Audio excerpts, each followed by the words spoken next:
Bien le bonjour l'ami, aujourd'hui on va parler d'un nouvel article d'actualité. Alors ça explique qu'il y aurait un animal qui serait plus vorace et qui fait fuir en fait la émeute de loups. Donc ça c'est assez surprenant. Ça fait penser un peu avec le ratel qui fait fuir les lions en Afrique. Mais maintenant en Europe il n'y a pas de ratel, donc c'est autre chose, hein.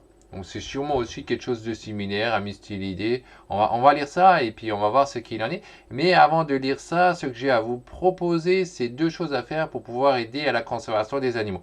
La première chose, c'est de commencer un élevage conservatoire et notamment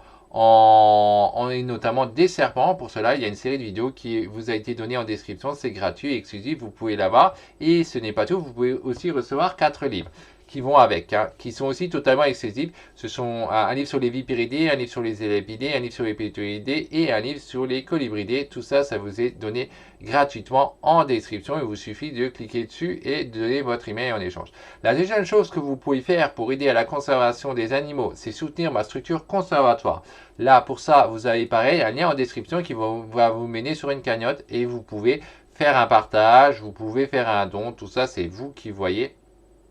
Et cela aiderait à la structure d'aller plus rapidement dans le projet. Donc tout pareil, tout ça, vous avez en description. Et sur ce, on va lire cet article et on va voir c'est quoi le fameux animal qui fait peur au loup.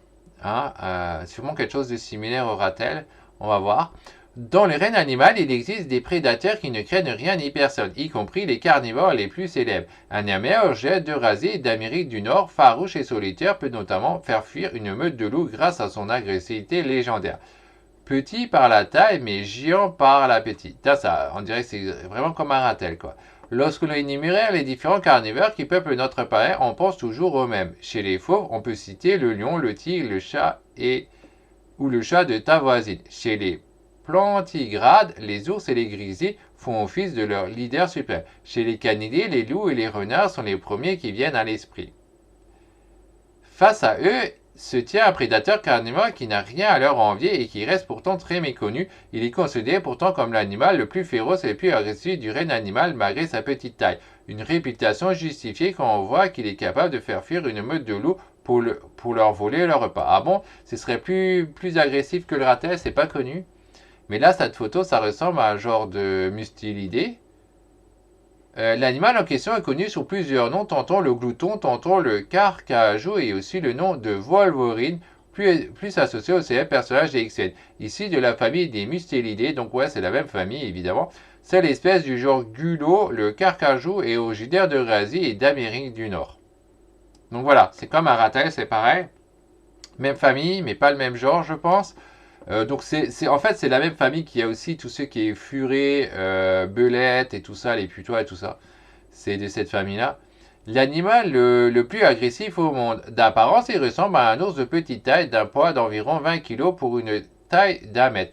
Il est doté d'une fourrure dense qui lui permet de résister au grand froid de la région. Omnivore, il n'est pas difficile au niveau de son alimentation et garde une appétence prononcée pour la chair. Ouais, bah comme tous les omnivores, hein.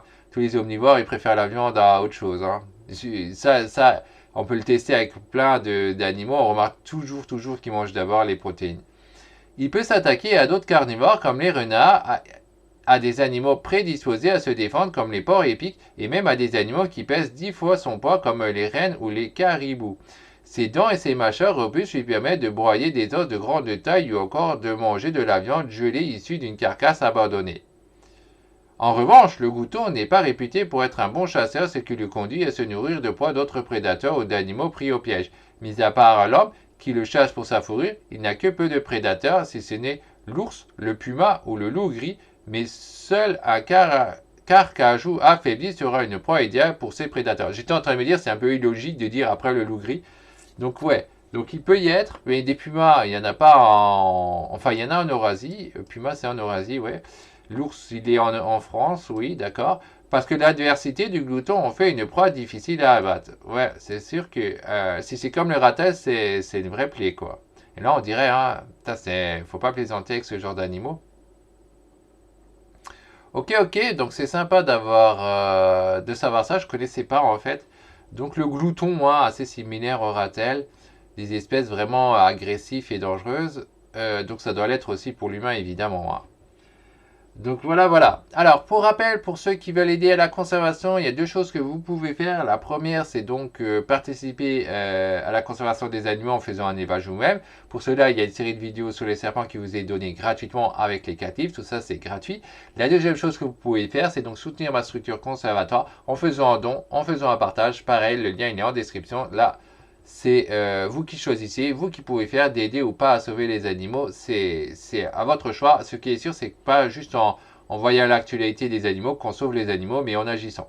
Sur ce, bye bye pour une prochaine vidéo d'actualité ou autre.